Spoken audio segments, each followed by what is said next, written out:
All right, guys, welcome to today's very special episode and the beginning of a series on the Hunting 101 podcast. As always, the podcast is brought to you by our good friends over at ScentLock. Guys, we're getting into my favorite time to hunt, which is January. I love the late season. I love when it's bitter cold and dumping snow. It's usually when I head to Missouri and Oklahoma and Texas. Those kind of places, the late season just for me is phenomenal. And ScentLock gives you the tools to get through that late season in the bitter cold with some of their suits, like my personal favorite, the Divergent. So guys, go check out ScentLock. We need good hunting clothing year round, not just deer and hunting season. So go check out ScentLock. But guys, we are starting off a series that I am very excited about. We're starting off our Bow Tech, our Build Your Own Bow series. This is going to be a 5, maybe 6-part series on setting up your own bows. Working on your own bows at home is on the rage right now.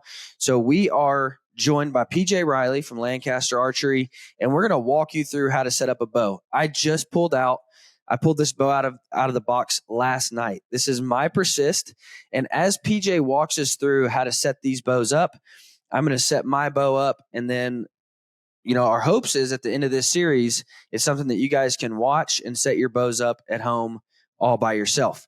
So I just pulled my Persist out of the box. As you'll notice, I put new strings on it. So these steps that we're taking would be for a new bow, or if you throw new strings on a bow, anything like that. So I haven't touched this bow yet at all. Haven't checked the specs, haven't checked the timing, haven't done anything with this bow.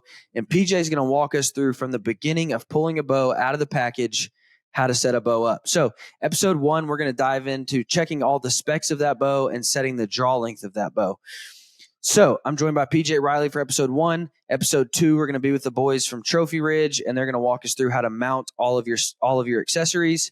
And then episode 3, we're going to cover all of your peep sights, your D-loops, everything else you need to know on how to tie on your bow and get it set up.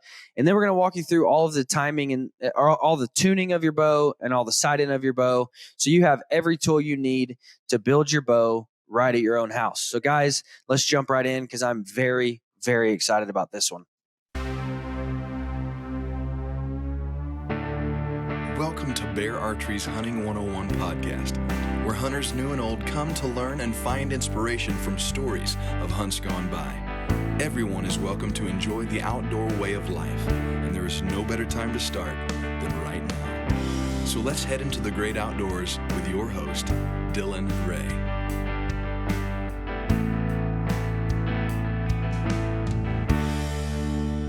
Guys, I oftentimes say that I always have a binocular harness on my chest. What good is a binocular harness without a good set of binoculars? I am a sucker for fine Japanese glass. I love good optics. I love spending time behind it. It's just fun. It's fun to go out and look at stuff, but also good optics make spotting and looking through them a whole lot more enjoyable. Kowa Optics does it and does it better than anyone else, in my opinion. They have some of the finest Japanese glass on planet Earth. It's all I've used for the past, 8 years or so. This right here, the Kowa 55, is one of the best products ever made in the history of the universe. It is the smallest, most compact scope you can get, but it still offers phenomenal glass. It's really hard to find a spotter that is this small, this light, this compact. You can throw it in your backpack. You can leave it in your truck. It's so small and so compact, but it still offers phenomenal glass. This is one of my favorite products ever.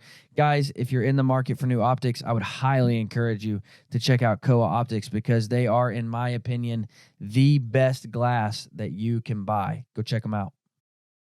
All right, PJ, so let's jump into this. Pulled the bow out of the box. They just bought a new bow, or maybe they switched strings on their bows. I do have to make note. Don't laugh at my strings here, PJ. This is my Fresh Prince of Bel-Air themed bow. So I've got all the bright neon colors on it that I could think of. I was watching Fresh Prince of Bel-Air. Yeah, I was watching Fresh Prince of Bel-Air one night, and I'm like, man, I like all the bright neon colors. So that was the inspiration for these strings. So they pulled the bow out of the package. Right when you get the bow out of the package, what are you doing? So first thing you want to do is measure that axle to axle length. And especially, pulling the bow out, it's probably not going to be as much of an issue as when you change strings and cables. That's probably when you may encounter some issues. But what you want to do is make sure that your axle to axle length is in spec, because then that affects everything else. So if your axle to axle length is not in spec, then you're going to have lots of other problems. So that's something real easy to check, and it's something real easy to fix. So we always start there. And what you're going to do is, on this Bear Persist, you can see my axle screws on the ends. And they run right through the middle of the limbs, because that's where your axle is. And I'm going to measure from the center of that bolt to the center of the other bolt. And what I wanted to see is, this is 31 inches axle to axle. Mine is exactly at 31 inches axle to axle. That's where we want it to be. Now, let's say I did that and it came out to be, like 31 and a half. Let's say it was long. 31 and a half would be a lot, but for argument's sake, let's just say that it's long. The fix for that then is you would press the bow and you would twist each of the cables. You would put twists into it. In other words, you're going to add twists to the cable. Whatever you do to one cable, you would do to the other at this point. We may do things different later, but at this point, I'm going to take each cable and I'm going to add 2 or 3 twists, measure it back up, and see what that did. Keep doing that until I get to that exact 31 inches. If I came in and it was short, 30 and a half inches, I would take twists out of each cable.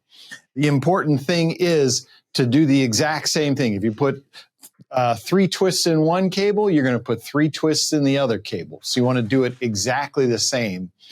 And again, what we're trying to do is get to that 31 inches. Okay. Might be a stupid question. Let's listen, guys. I want to touch on something. There are no stupid questions when you go to set up a bow for the first time. This is all new to a lot of people, and they don't know. And I do want to preference one other thing. I put out a video saying that we were going to do this series, and this guy commented and said, well, that's great. We want a bunch of people that don't know what to do, hurting themselves trying to work on a bow. While we're trying to give you all the tools to do this, safety is a number one priority. So never try to ratchet strap your limbs to get it to press or do anything stupid like that. Never have a buddy pull the bow back so you can work on it on the, whatever. Don't try anything like that. If it's going to be dangerous, take it to a shop, because we don't want anybody to get hurt.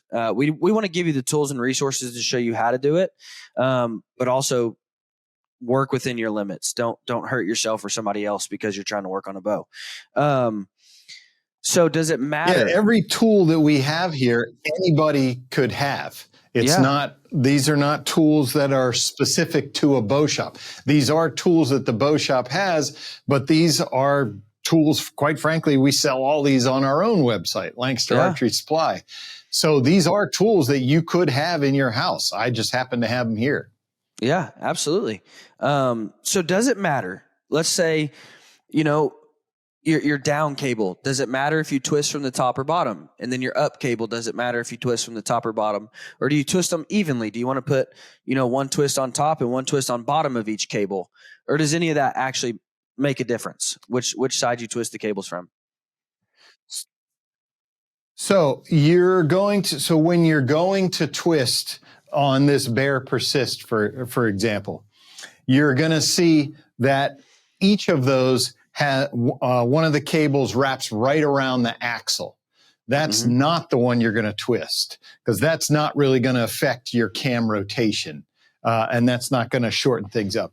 The cable that you want to twist, or where you want to twist it on the Bear Persist, is going to be the cable that is, I'll show it to you, is probably easier than me describing it, but it's going to be the cable that is right here.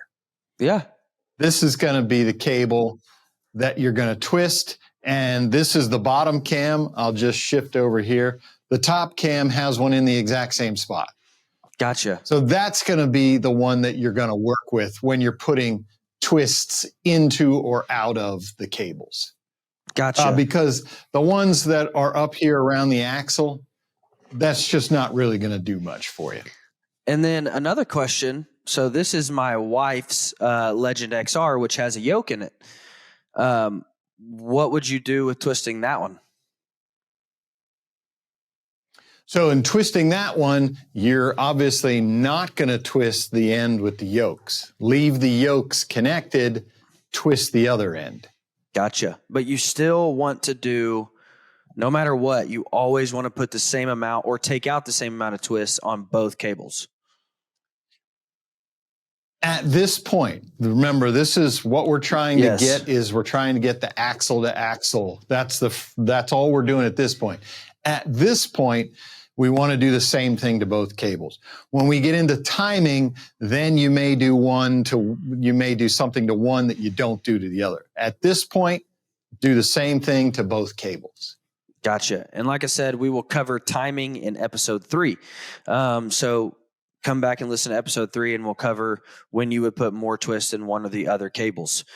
All right. So do you do anything? Yeah, and so to your point, Dylan, about there are no stupid questions, okay, which way is putting twists in and which way is taking them out? If you just look at your cable, you'll see the way that it twists.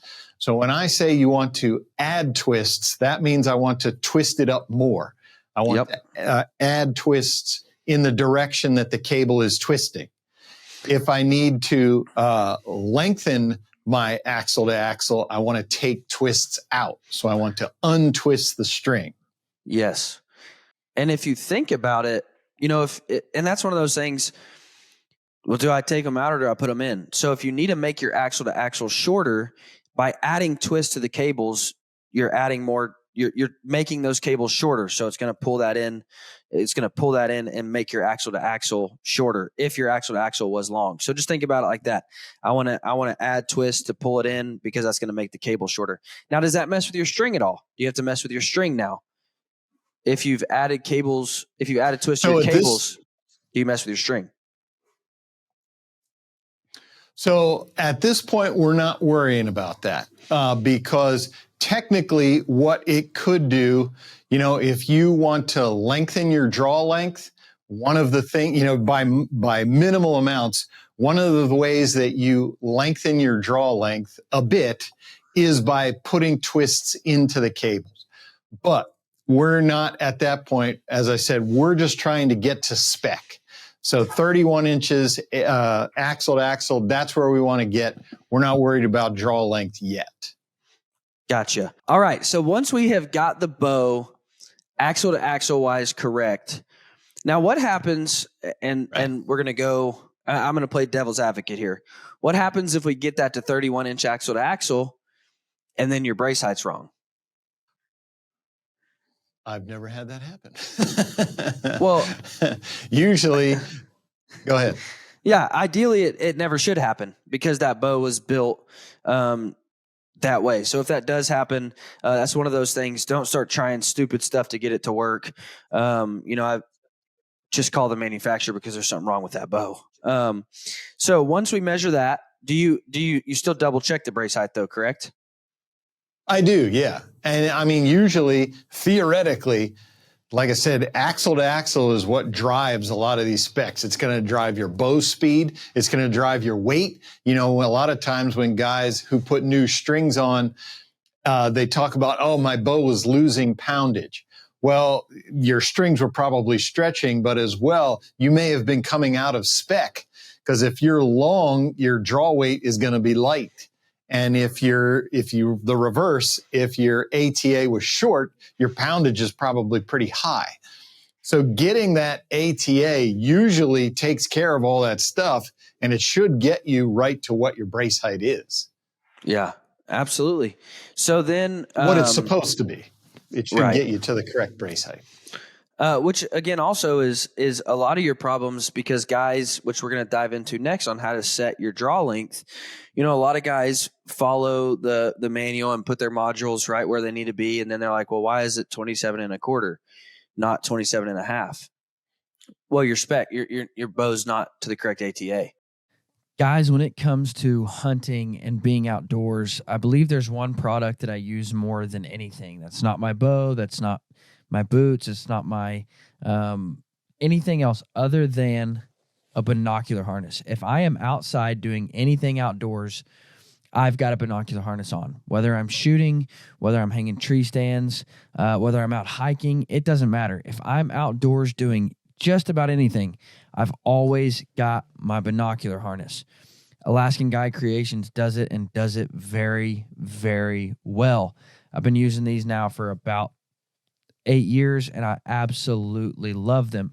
The new system with all the magnets are really good, really accessible, very customizable. Guys, if you're in the market for a new binocular harness, I would highly, highly, highly encourage you to check out Alaskan Guide Creations, because they are phenomenal. Let's dive into that. Draw length. So once you've checked all the specs and everything is hitting right where it needs to be, let's walk through draw length.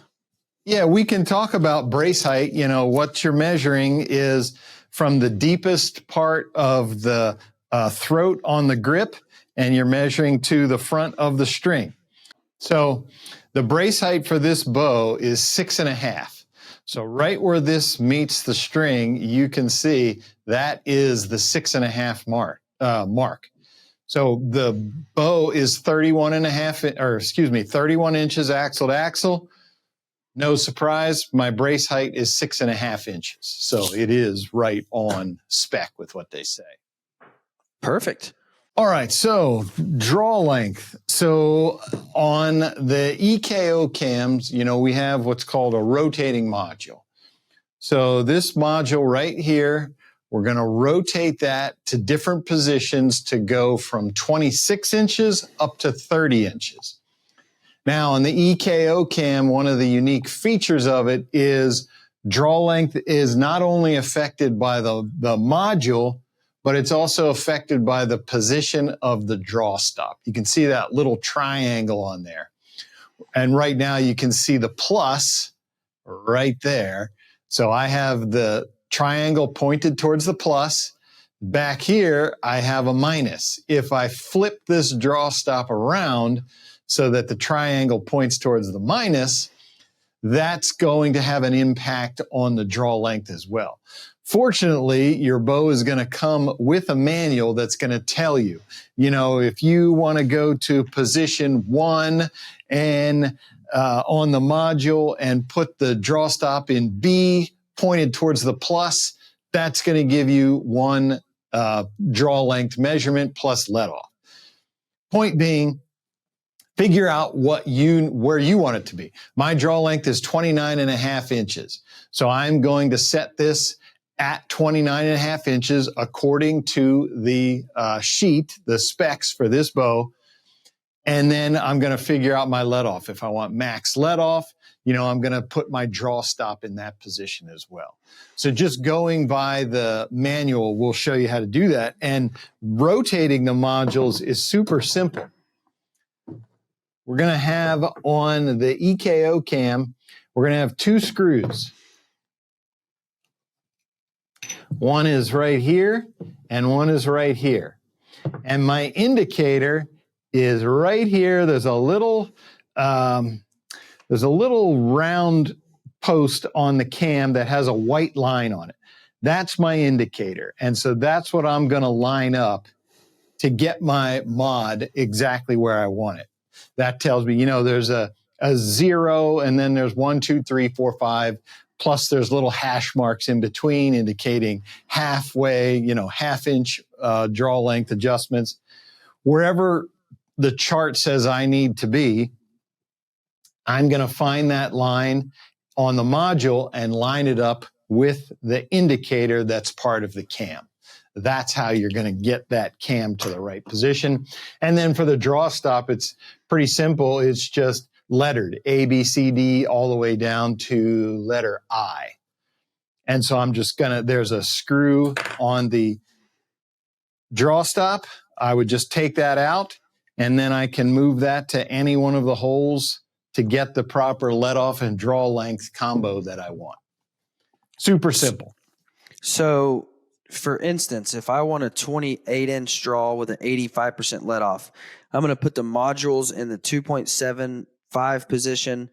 I'm going to put the draw stop in the E position facing the plus sign, and that's going to give me a 28-inch draw with an 85% let off.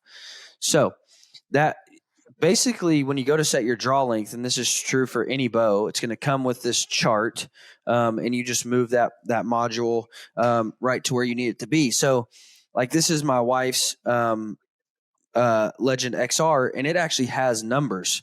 So I just I don't even need a chart for this one. It literally says 25. So I put it on 25. I will say this, on some bows, you do have to have, I don't know how to explain this real well, PJ, but you're going to have to change the post where your cable connects, which means you're going to have a press. So if it doesn't fall, so basically, like, this is in post 1. This draw can go from 2018 to 21 in that first position, and then if I want to do from 25 to 28, you have to put it in the second position. So there will be times where you have to have a press to change your draw length. However, like on the EKO cam, that's those bows. That's those bows that have the giant draw length adjustments. Yes. That have huge ranges. That's where you're going to play with those post positions. But either way, just read your chart and put those modules in that position, and that's going to give you the draw length. Now, once we have, in episode 3, after we've tied on our D-loop and got our rest and everything, we'll put that on the draw board, not only to check timing, but to check your draw length and to check your let off, to check all of that stuff to make sure you're hitting where you want to be hitting. So whatever bow it is, Matthews, Hoyt, are there any bows that are still modular specific? Yes. Matthews and Prime for sure are going to be mod based. You're going to, in other words, if I want 27.5 inches, I got to have a 27.5 inch mod. If I want to go to 28, I have to change mods, get a 28-inch mod. So for sure, Matthews and Prime still follow that scenario. So that would be a totally different case than this one. That's the only way you can adjust draw length is by changing modules. So with those, there still comes a mod chart, and you just know, I need a 3 mod to make it my draw length. Exactly.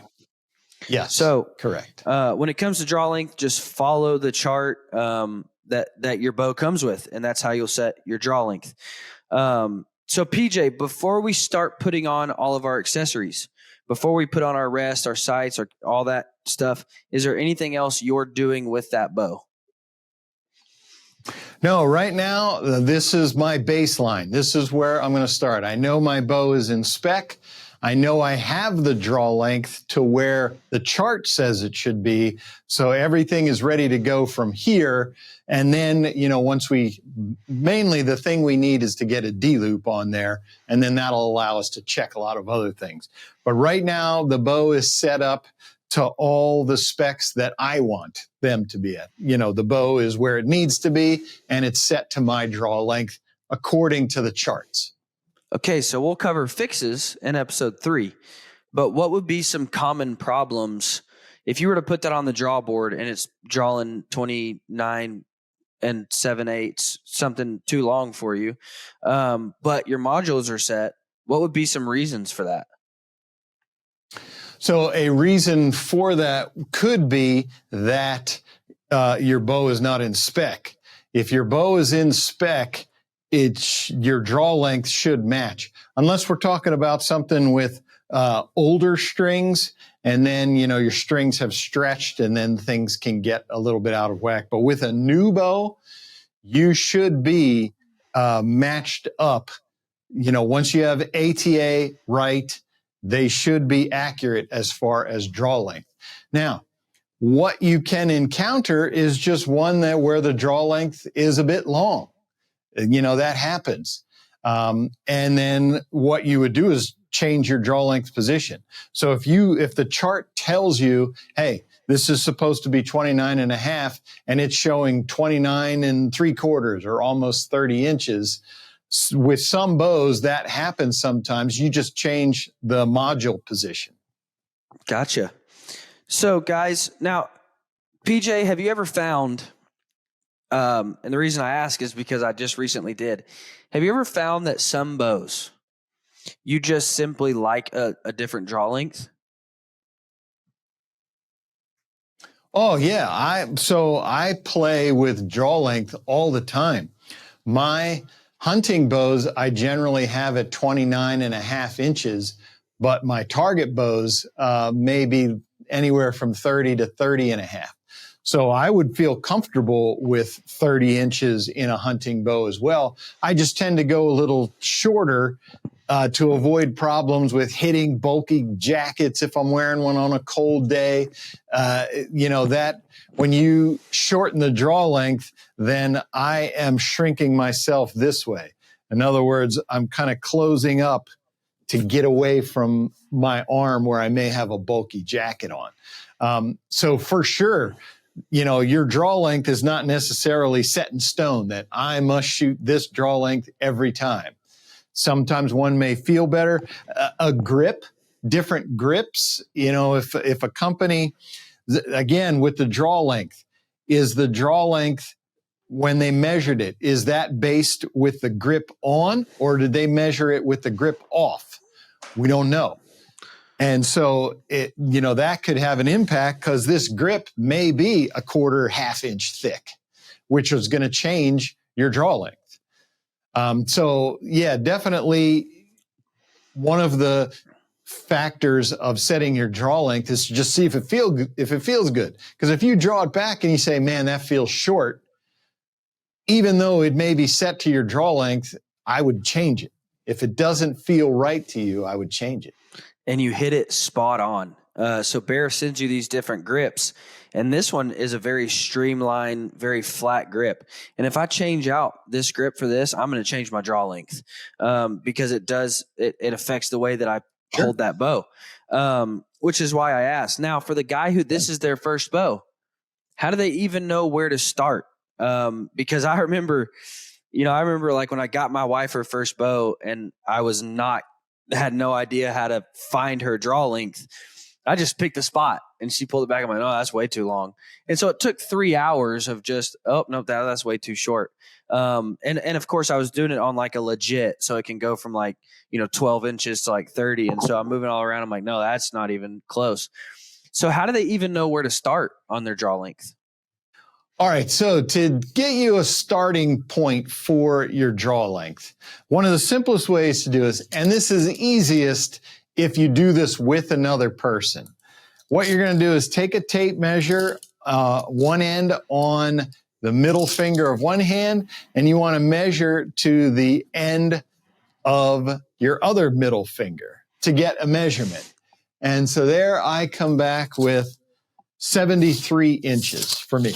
It's easiest if you have somebody do that so that you're not trying to hold the tape measure like I'm trying to do. But I do that and I come up with 73 inches. Whatever that measurement that you get is, you're going to want to divide that by 2.5. So if I divide 73 by 2.5, it comes out to 29.2 inches. And as I mentioned, I like 29.5, anywhere up to 30.5 on my target bows. But it's going to give you a ballpark. And then once you get your draw, once you set it to something, let's say I set it to 29 inches. I come back to full draw. If it just feels a little bit short, well, then, I can always lengthen it a little bit. What you want it to do is feel comfortable, but you want to be in that ballpark. In other words, I don't want to be shooting 27 inches. I don't want to be shooting 31 inches. Those are not going to be right for me. So that wingspan gives you a number to start with and then go from there. Because you don't want to be crunched up, so that you feel like you have to lean your head forward into the string because it's not coming far enough back.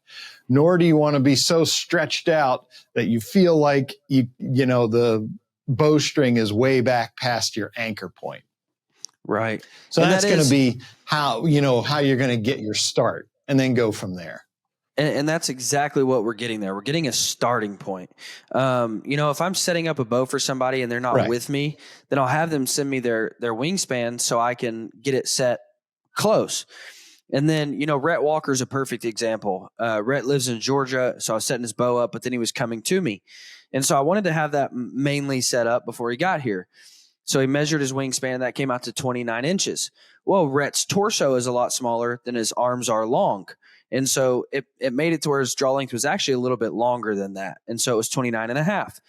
But still, we didn't have to, fight finding a starting point. We started at 29, and then it looked a little bit short. So we moved it out just a little bit, and it was perfect. So that is a really good way to find a starting point. But that's not the end all be all. Don't just do that and say, well, it says I have to be at 29.2. No. So that's a good way to find a starting point. So guys, go ahead. If I was going to say, and if you're able to, if you've got a pro shop somewhere near you, I can't recommend going there enough, because for years, I shot at 29 inches. So that felt comfortable. That felt normal to me. Then when I came here to Lancaster Archery, our academy instructor was watching me shoot, and she said, your draw length is too short. So she had me go to 29 and a half inches. And I'll tell you what that did is it made my arrow groups come together, because what I didn't know was 29 actually was a little bit short. So I tended to be pulling a little bit hard, which was causing causing all kinds of pin movement, which is bow movement. So when I got to 29 and a half inches, my pin settled down because I was at a more comfortable length. And then, as I mentioned, for target archery, I go up to 30 because I use a different kind of release, a handheld release. So it needed to be a little bit longer. But yeah, having someone with knowledge, an archery coach, or, someone at a pro shop watch you shoot, they can spot pretty quickly, hey, your draw length is too short or too long. Right. Absolutely. So we've got our bows in spec. We've got everything ready to mount our accessories. So next week, we're going to be joined by Andrew Hughes, which is a product manager there at Trophy Ridge. And we're going to mount all of our accessories, show you all the different, bows have different mounting options now. So we're going to walk you through those mounting options, what might work best, what are the differences and benefits of each mounting option. We're going to get all of our accessories mounted back. And then episode 3, we're going to be right back here with PJ to dive more into how to tie on a D-loop, how to put in a peep sight, how to center shot your rests, how to check your timing, how to check your poundage and your draw length and all of those things. So guys, make sure and jump back in next week as we talk about how to set our accessories up. And then week 3, we're going to dive into the nuts and bolts of how to get this bow shooting well. Guys, there's not many things that I'm going to tell you to stop and do right now. One of those things is to stop and go join Pope & Young right now. It's $45 for the entire year to be a member of Pope & Young. And what that does for you is that helps to ensure your rights as a bow hunter. Pope & Young is constantly fighting for your rights as a bow hunter. They are the national bow hunting organization in North America. They exist to protect your rights as a bow hunter. They are all the time going before state legislators to fight for your rights and to continue protecting your rights as a bow hunter. The record book exists in the first place because somewhere between us and the Indians, people had lost sight that bow hunting was a lethal way of harvesting big game. And so Glenn St. Charles and his group of cohorts, they started the record book so they could take it to different states and show that bow hunting is, in fact, a ethical way of harvesting big game. So guys, don't get caught in Pope & Young only being a record book. They are your voice for bow hunters, and there's power in numbers. So I would highly encourage you to join today because we need to stand together to protect our rights. Also, what you might not know is if you've bought a Bear bow, you can go and register that bow, and you're actually going to get a free Pope & Young membership. Bear Archery is such a believer in the mission of Pope & Young and what they stand for and what they do to protect our rights that they are going to buy your first year's membership. So if you've bought a bow, go online and register that bow, and you're going to get a free year's membership to Pope & Young. But guys, I would encourage you, stop right here, right now, and go join Pope & Young because we have to protect our rights as bow hunters. So guys, thank you so much for listening. You guys have a fantastic week.